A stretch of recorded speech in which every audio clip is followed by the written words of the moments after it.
Here we go. Sorry.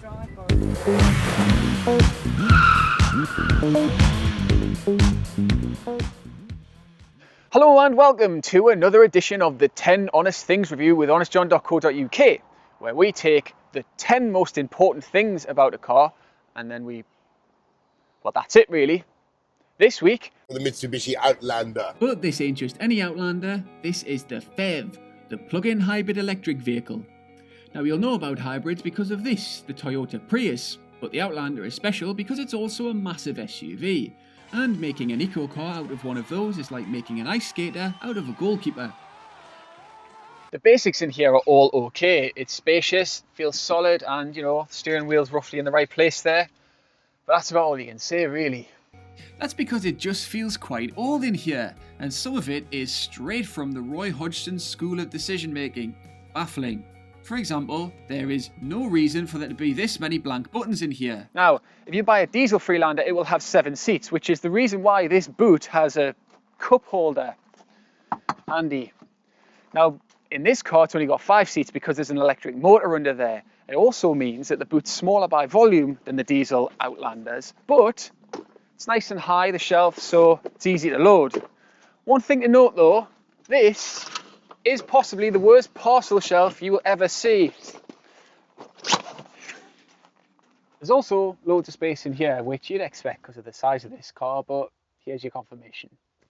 If you click about there-ish, you can get a full explanation of how this plug-in hybrid drivetrain works, but it's enough to say for now that it gives this car a sort of bipolar character really.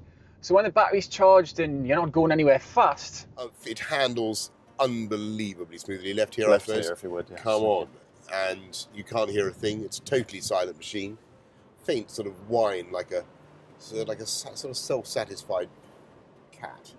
but once the battery runs out, which it will way before the 30 miles mark that Mitsubishi says it's going to last you, things start to get like this. And it's not very quick because of the weight of the half-ton battery that it's dragging along and the 2 extra electric motors. The ride's a bit weird too, so it's okay when the road's like Barry White, all smooth and that, but if it's not, then this thing hates potholes more than the council's budget department. It's all the car you'll ever need.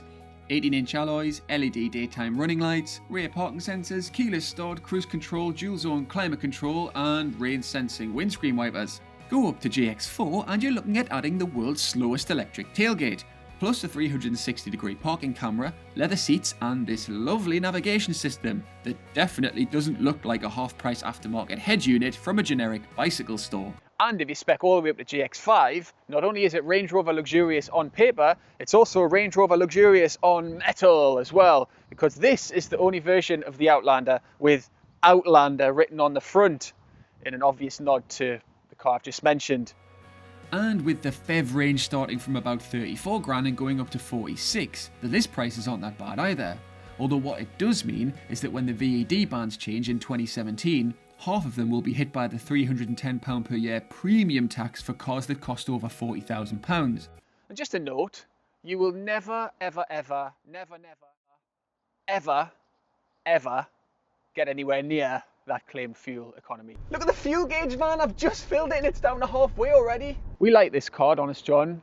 It's big and it's capable and it's pretty refined at times, and there's no way you can get this much space, this tax efficiently anywhere else. But it still seems like a really complicated way of getting, well, less than average fuel economy most of the time. See, we can put it like this. If this is a little eco car, and this is a big dirty Range Rover, what Mitsubishi done is this. Now this is a generic weight loss brand bar. I might say it's got about 4 calories on the packet, but if you look at the ingredients, there's about a gazillion of them. And you're kidding yourself if you think it's anywhere near as good for you as that, or anywhere near as enjoyable as that. Is that it? That's what your people asked us to That's do. ridiculous. It's, Oh my God, come on. What was that bong? What even was that bong?